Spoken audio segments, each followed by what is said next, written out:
السلام علیکم رحمۃ اللہ تعالی وبرکاتہ۔ ناظرین، رمضان ایک ایسا پاک مہینہ ہے جس میں قرآن نازل ہوا، جس کے اندر لوگوں کے لیے سیدھا اور صحیح راستہ بتایا گیا ہے۔ رمضان ایک ایسا مہینہ ہے جس میں ہر مومن کی دعا قبول ہوتی ہے، اور اللہ پاک نے ہر مسلمان کے اوپر رمضان کے 30 روزوں کو فرض کیا ہے۔ دوستو، جیسا کہ آپ سبھی جانتے ہیں کہ رمضان کا مہینہ ختم ہونے والا ہے، اور دنیا بھر میں مسلمان اس مہینے کے برکت سے روزے رکھتے ہیں۔ لیکن کیا کبھی آپ نے سوچا کہ مسلمانوں پر رمضان کے مہینے کے روزوں کو کب فرض کیا گیا، اور کیا ہم سے پہلے والی امتوں پر بھی یہ روزے فرض ہوا کرتے تھے؟ آج کی ہماری ویڈیو میں ہم اسی کے حوالے سے بات کرنے والے ہیں۔ آج ہم آپ کو دلیل میں بتائیں گے کہ کس کس حکومت پر کس طرح سے روزے فرض ہوئے۔ اللہ رب العزت نے قرآن مجید کی سورہ بقرہ کی آیت نمبر 183 میں ارشاد فرمایا کہ اے ایمان والو، تم پر ہم نے روزوں کو فرض کیا ہے جیسے کہ پہلے کے لوگوں پر فرض کیے گئے تھے، تاکہ تم اس مہینے کا احترام کرو اور پابندی کے ساتھ روزوں کو رکھو۔ دوستو، رمضان میں جب روزے دار روزہ رکھتا ہے اور اللہ تعالیٰ کا حکم مان کر صبر کرتا ہے، تب اللہ تعالیٰ اس روزے دار کو صبر کا بدلہ عطا کرتا ہے۔ اس مہینے کی فضیلت سے اللہ پاک انسانوں کے رزق میں برکت عطا فرماتا ہے، اور غریب سے غریب انسانوں کو اللہ کی نعمتیں ملتی ہے۔ اسی لیے اس مہینے کو ماہ وسعت رزق کے نام سے بھی جانا جاتا ہے۔ دوستو، ہر مسلمان اس مہینے میں خاص طور سے ہر گناہ سے پرہیز کرتا ہے، اور جب تک اللہ کا حکم نہیں ہوتا تب تک کوئی بھی چیز کھاتا پیتا نہیں ہے۔ اگر ہم احتیاط اور مذہبی حوالے سے دیکھتے ہیں تو حضرت آدم علیہ السلام کے زمین پر آنے کے بعد سے ہی روزے رکھنے کی شروعات ہو چکی ہے۔ بتایا گیا ہے کہ حضرت آدم علیہ السلام پر مہینے کے 3 دن روزہ رکھا کرتے تھے۔ ساتھ ہی یہ بھی کہا جاتا ہے کہ حضرت آدم علیہ السلام ان روزوں کو جنت سے زمین پر آنے کے بعد توبہ کے لیے رکھا کرتے تھے۔ اسی طرح پورے سال میں حضرت آدم علیہ السلام 36 دن روزہ رکھتے تھے۔ دوستو، حضرت آدم علیہ السلام کے زمانے میں ہر مہینے کے چاند کی 13 اور 14 اور 15ویں تاریخ کو روزہ رکھے جاتے تھے۔ یہ وہ تاریخ ہے جب چاند پورا مکمل اور روشن ہو جاتا تھا، جیسے آپ اور ہم 14ویں کا چاند بھی کہتے ہیں۔ اس کے بعد جب حضرت نوح علیہ السلام کا زمانہ آیا تو انہوں نے بھی حضرت آدم علیہ السلام کے زمانے کی طرح مہینے میں 3 روزے رکھے، اور وہ بھی انہی 3 تاریخوں پر۔ ان روزوں کو طوفان نوح سے بچنے پر حضرت نوح علیہ السلام نے شکر کا نام دیا۔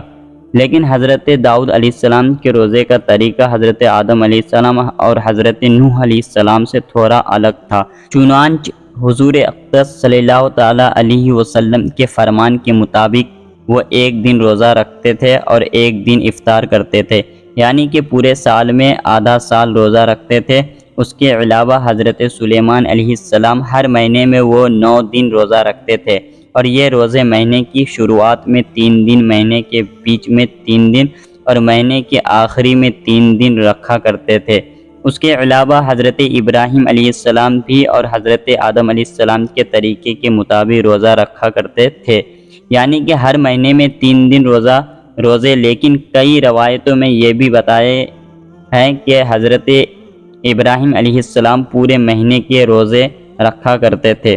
حضرت موسیٰ علیہ السلام کے روزوں کا طریقہ سب سے الگ تھا۔ چنانچہ صحابہ اکرام کا کہنا ہے کہ حضرت موسیٰ علیہ السلام کو اللہ رب العزت نے لگاتار 3 مہینے روزے رکھنے کا حکم دیا تھا، اور ان روزوں کے فضل سے وہ اللہ سے ملاقات کریں گے اور ہم کلامی کا شرف حاصل کریں گے۔ اور جب 3 مہینے روزے رکھنے کے بعد اللہ سے ہم کلامی کا دن آیا تو حضرت موسیٰ علیہ السلام کو یہ بات پسند آئی کہ اتنے دن روزے رکھنے کی وجہ سے میں اپنے منہ کو بھوک کے ساتھ اللہ سے ملاقات کروں گا، اس لیے انہوں نے ایک بیر کی شاخ توڑی اور اس سے مسواک کر لی۔ لیکن اللہ تعالیٰ کے حکم میں دخل اندازی کرنے کی وجہ سے انہیں 10 دن کے روزے اور رکھنے کا حکم دیا گیا۔ دوستو، قرآن مجید کے اندر حضرت مریم رضی اللہ تعالیٰ عنہ کے روزے کے بارے میں بھی بتایا گیا کہ حضرت مریم رضی اللہ تعالیٰ عنہ کا روزہ کسی کے ساتھ بات چیت نہ کرنے کا تھا۔ یعنی کہ خاموشی اختیار کرنے کا تھا۔ دوستو قرآن مجید کی سورہ بقرہ کی آیت نمبر 183 حضرت آدم علیہ السلام سے لے کر تمام انبیاء اور پھر نبی کریم صلی اللہ تعالیٰ علیہ وسلم تک تمام امتوں کو جوڑتی ہے۔ جیسا کہ ہر امت کے لیے نماز کا حکم کیا گیا تھا، اسی طرح ہر امت پر روزوں کا بھی فرض بتایا گیا ہے۔ پچھلی امتوں کے روزے حالاتوں کے مطابق آج کی امت سے الگ تھے۔ روزے کی تعداد اور یہ کب کس وقت کس حالت میں رکھے جائیں گے، ان سب چیزوں میں آج سے فرق تھا۔ رمضان المبارک کے روزے دوسرے امتوں پر فرض نہیں تھے، لیکن حضور اکرم صلی اللہ تعالیٰ علیہ وسلم کی امت پر رمضان کے روزے ہجرت کے 1.5 سال بعد شعبان سن 2 ہجری کو مدینہ منورہ میں فرض ہوئے۔ دوستو اللہ پاک نے فرمایا کہ ماہ رمضان وہ مہینہ ہے جس میں قرآن کو نازل کیا گیا کہ تم میں سے جو کوئی شخص بھی اس مہینے کو اپنی زندگی میں پائے اسے اس برکتی مہینے میں روزہ رکھنے چاہیے، اور اگر کوئی شخص بیماری کی حالت میں ہے یا سفر کی حالت میں ہے اور اس کے روزے چھوٹ جاتے ہیں تو وہ بعد میں ان روزوں کو پورا کر سکتا ہے۔ دوستو اللہ پاک نے ہمیں ہر چیز میں آسانی دی ہے، اس کا ارادہ ہمارے ساتھ آسانی برتنے کا ہے، سختی کا نہیں ہے۔ ہمیں اس مہینے میں روزہ رکھنے چاہیے، اور اگر کبھی کوئی روزہ کسی وجہ سے چھوٹ جاتا ہے تو اسے بعد میں پورا کر لینا چاہیے۔ ہمیں اللہ کی اس ہدایت پر شکر ادا کرنا چاہیے۔